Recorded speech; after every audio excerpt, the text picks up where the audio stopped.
Noch mehr davon. Seriös klingt anders.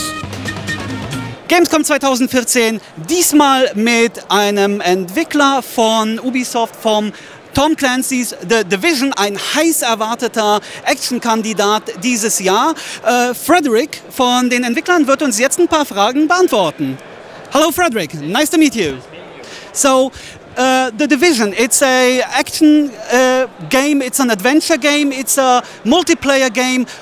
What exactly is it, in a few brief words? What can you tell us, our listeners, about this game? Well, as you say, it's a lot of things. It's almost like a hybrid of different genres.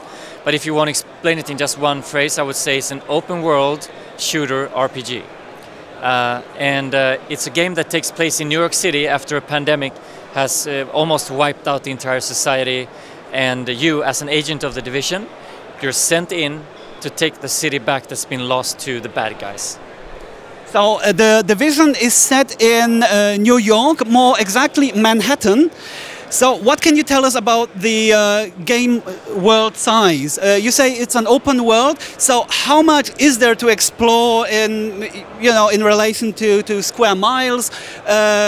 What can people see? And how close did you get it to the actual real New York? Well, maybe you've seen the demos that we released so far, and obviously it's always a balance between gameplay and the visual elements or the landmarks of New York City.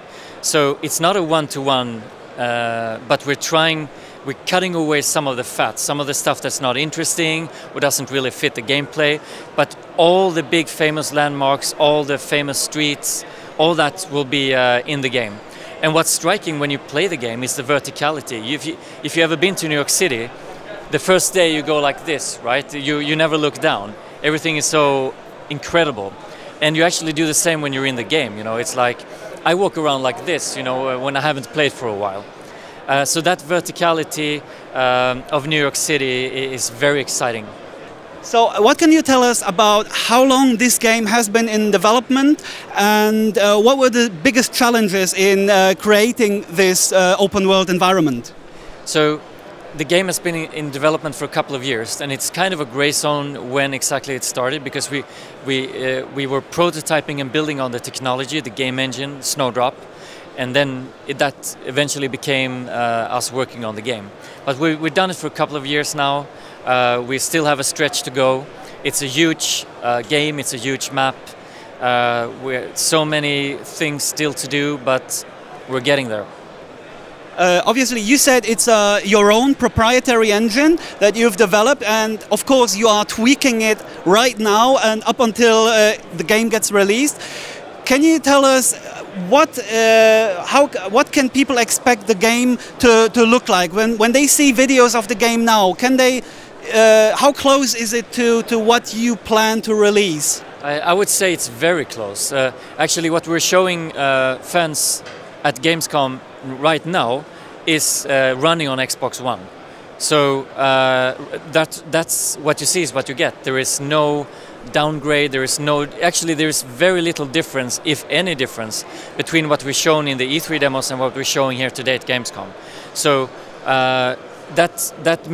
Snowdrop makes that possible, but it's also, of course, when you can optimize and fully use the power of the Xbox One and the PS4.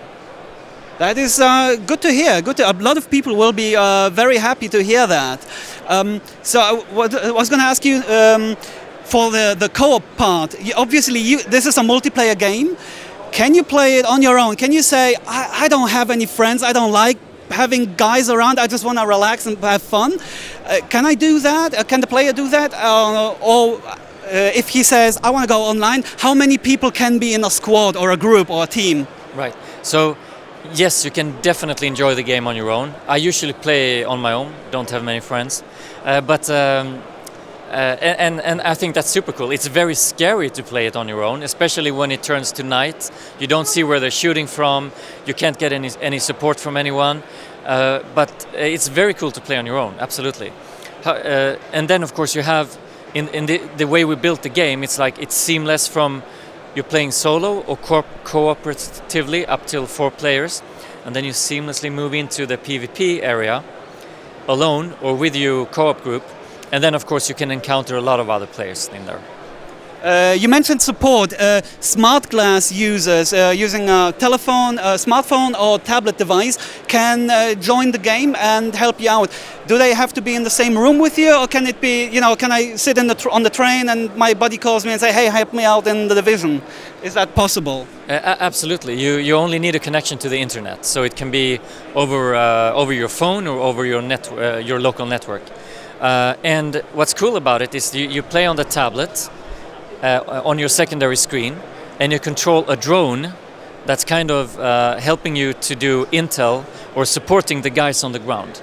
So it's 4 people cooperatively on the ground playing as Division agents, and then you can add a 5th guy on a secondary screen controlling the drone to help out the group. All right. So lastly, why don't you tell us once again exactly on what systems we can expect the Division, and of course more importantly, when can we expect it? So the game is coming out next year, and it will be on PlayStation 4, Xbox One and PC. Thank you very much, and hope you have a good time here at Gamescom.